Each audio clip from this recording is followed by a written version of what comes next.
कुछ बढ़ेगा नहीं, बोलिए टेक्निकल इश्यूज की वजह से दिक्कत हो रहा है, फिर शुरू कर रहे हैं।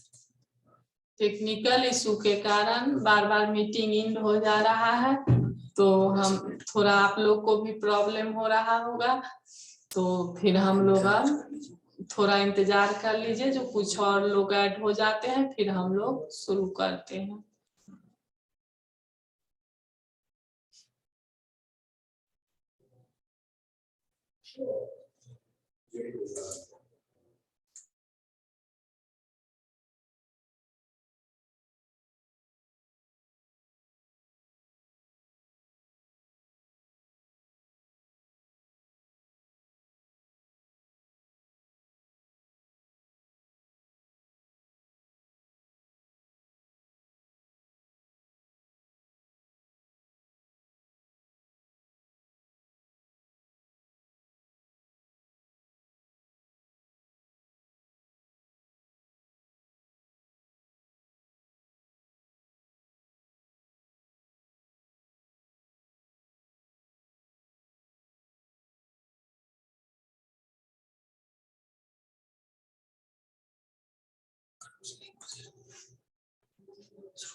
तो पेस्टालॉजी विधि में इस विधि के अनुसार बालक को सबसे पहले लिखना सिखाया जाता है। इसमें अक्षरों को छोटे छोटे टुकड़ों में विभाजित कर दिया जाता है तथा पुनः उसका सही योग करके पूर्ण अक्षर का ज्ञान कराया जाता है। इसमें हम लोग बच्चे को कोई भी पहले 2 अक्षर का शब्द लिखाते हैं, 3 अक्षर का शब्द लिखाते हैं, उसके बाद फिर उसको हम लोग जोड़ के बड़ा वाक्य बनाना बच्चे को सिखाते हैं। अनुकरण विधि, इस विधि में शिक्षक श्याम पट पर आगे लिख देता है, तो छात्र भी लेख का अनुकरण करके सही प्रकार लिखने का पूरा अभ्यास करते हैं। इसमें क्या करते हैं, जो टीचर हम लोग जो क्लास में जाते हैं तो बच्चे को जो भी लिखाना रहता है, कुछ भी करना रहता है तो वो पूरा लिख देते हैं और उसके बाद उसको बच्चे क्या करते हैं, श्याम पट से लिखते हैं, उतारते हैं। स्वतंत्र लेखन विधि, इस विधि में बिना वर्ण देखे या बिना नकल किए बालक को उसकी मानसिक चित्र छाया के अनुसार लिखवाया जाता है। कुशाग्र बुद्धि बालक इसे बहुत कम समय में सीख लेते हैं। क्या कहते हैं? कुशाग्र बुद्धि बालक जो होते हैं, जो कमजोर, वो क्या करते हैं? इसको बहुत जल्दी सीख लेते हैं। इसमें क्या करते हैं? हम लोग बच्चे को बोलकर कुछ भी लिखवाते हैं। इसमें बच्चे को कहते हैं कि मन से कोई कहानी लिखो, अपने आप पे कोई कहानी लिखो, तो उसे क्या कहते हैं? स्वतंत्र लेखन विधि। आगे है हिंदी भाषा की विशेषताएं। नेक्स्ट क्या है? हिंदी भाषा की विशेषताएं।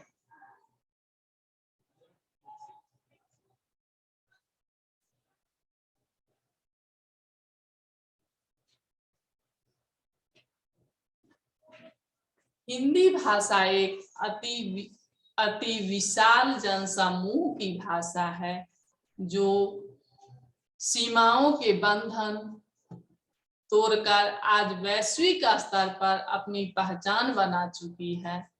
वैसे तो प्रत्येक भाषा की विशेषता होती है कि वह व्यक्ति के विचारों और भावनाओं को स्पष्ट एवं प्रभावी रूप से व्यक्त करने का एक माध्यम होता है, लेकिन हिंदी भाषा की कतिपय विशेषता उसे अन्य भाषाओं से अलग और खास बनाती है।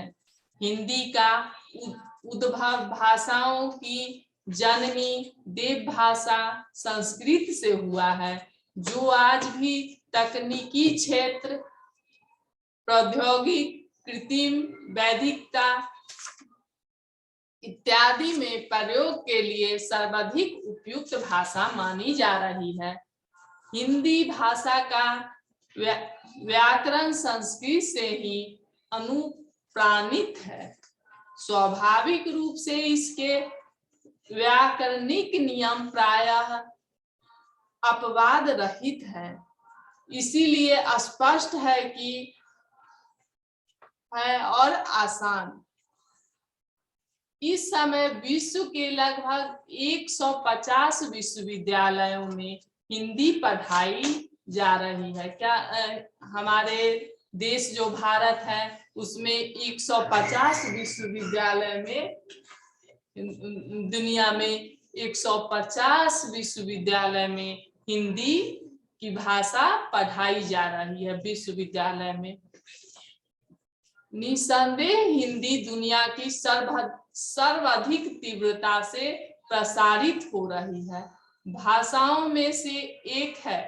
सबसे बड़े सर्च इंजन गूगल ने भी हिंदी का अब अपनी सभी सेवाओं में एक माध्यम के रूप में शामिल किया है। हम लोग अब हिंदी में भी गूगल पे जो भी चीज हो खोजकर अपना प्रॉब्लम ढूंढ सकते हैं। कंप्यूटर और इंटरनेट पर भी हिंदी का प्रयोग बहुत तेजी से बढ़ रहा है। आज प्रायः हर विषय पर सामग्री हिंदी में प्राप्त की जा सकती है। किसी भी चीज पर अगर हमें जरूरी हो तो हम हिंदी में कंप्यूटर से या गूगल से कहीं से भी नेट के द्वारा ढूंढ सकते हैं। आगे है, अभी तक आज का विषय है हिंदी भाषा में लेखन एवं साहित्य का सृजन। तो हम लोग अभी तक हिंदी भाषा में लेखन के बारे में जाने, अब हम लोग साहित्य पर चर्चा करेंगे। हम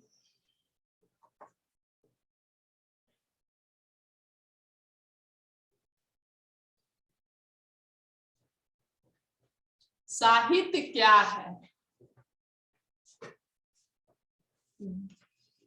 ज्ञान राशि से संचित कोश का नाम साहित्य है, अर्थात ज्ञान के लोक कल्याणकारी लिखित कोश को साहित्य कहते हैं।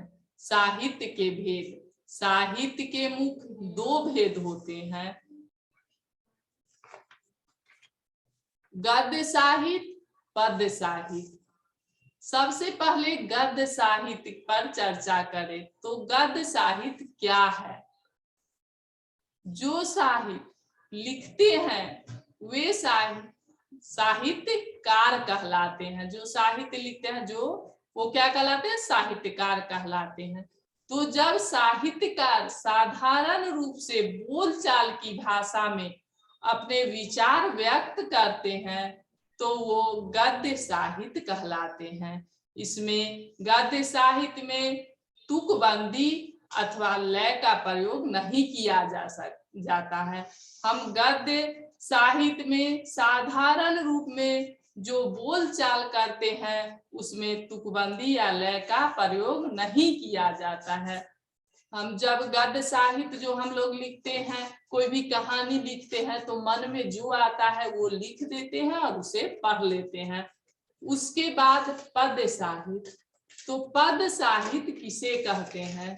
जब साहित्यकार अपने विचारों को काव्य शैली में प्रस्तुत करते हैं तो वो पद्य साहित्य कहलाते हैं। जैसे वह पावस का प्रथम दिवस, जब पहली बूंद धरा पर आई, अंकुर फूट परा धरती से, नव जीवन ने ली अंगराई।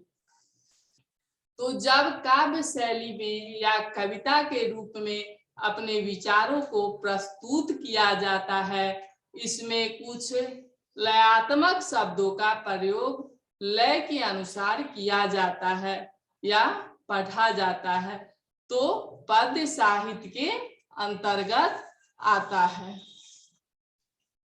गद्य साहित्य की विधाएं। गद्य साहित्य की अनेक विधाएं होती है। गद्य साहित्य में अनेक चीज आते हैं। कहानी, निबंध, उपन्यास, लघु कथा, स्मरण, रेखाचित्र। पद्य साहित्य की विधाएं। पद्य साहित्य की अनेक विधाएं होती है। दोहा, छंद, कविता, साखी, गीत, पद। साहित्य की विधाएं। साहित्य क्या है?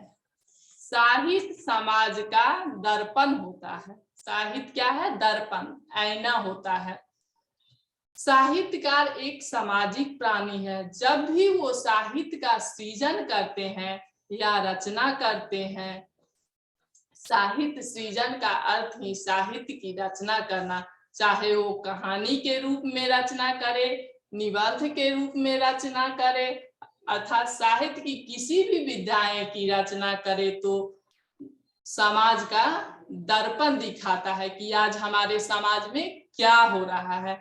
समाज को आईना दिखाते हैं। कहानी क्या है, निबंध क्या है, उपन्यास क्या है, इन तमाम बिंदुओं पर वो लोगों को बताते हैं। अपनी लेखनी का प्रयोग करके, अपने कला के द्वारा वह समाज को आईना दिखा सकते हैं। साहित्य सृजन का उद्देश्य।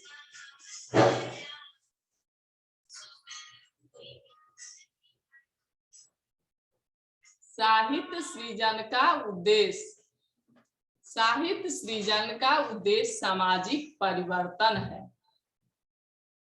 साहित्य सृजन परंपरा का शुरुआत हिंदी साहित्य का इतिहास लिखने का सबसे पहला प्रयास एक फ्रेंच विद्वान गार्सा द तासी ने किया, जो फ्रेंच भाषा का वर्णानुक्रम पद्धति में लिखा गया है। श्रेष्ठ साहित्य क्या है?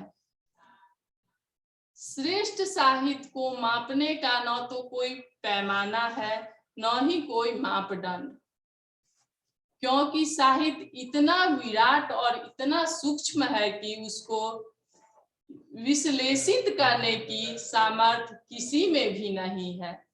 साहित्य का कार्य चुनौती देना या लेना नहीं है। साहित्य सर्वजन हिताय, सर्वजन सुखाय रचा जाता है। इस सर्व में निसंदेह आत्म भी समाहित होता है।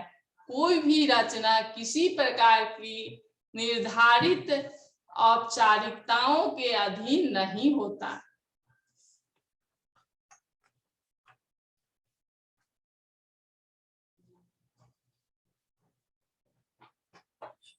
जब हम किसी दृश्य को देखते हैं तो हमारे मन में भावनाएं और विचार उभरते हैं और फिर वह साहित्य का रूप लेता चला जाता है।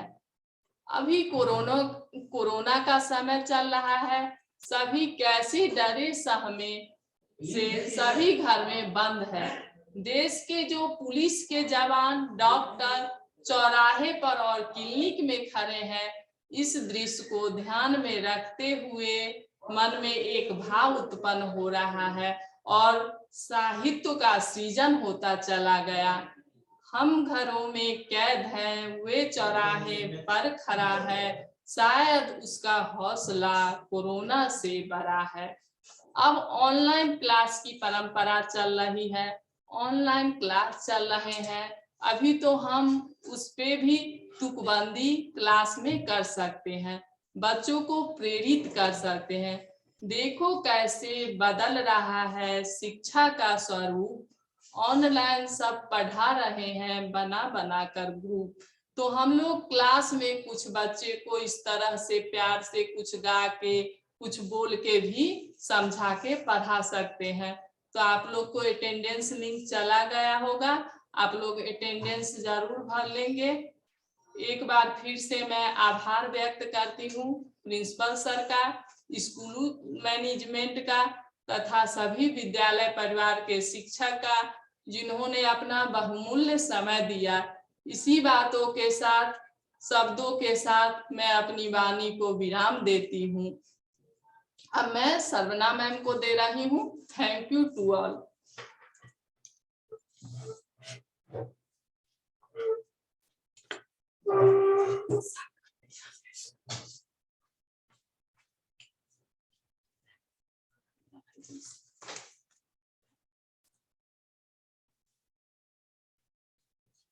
Thank you, ma'am, for your valuable speech. Once again, I'm thanking our respected principal, Mr. S.K. Pillai, for this outstanding opportunity, and also thanking our evergreen RR sir and very dashing Ajit sir.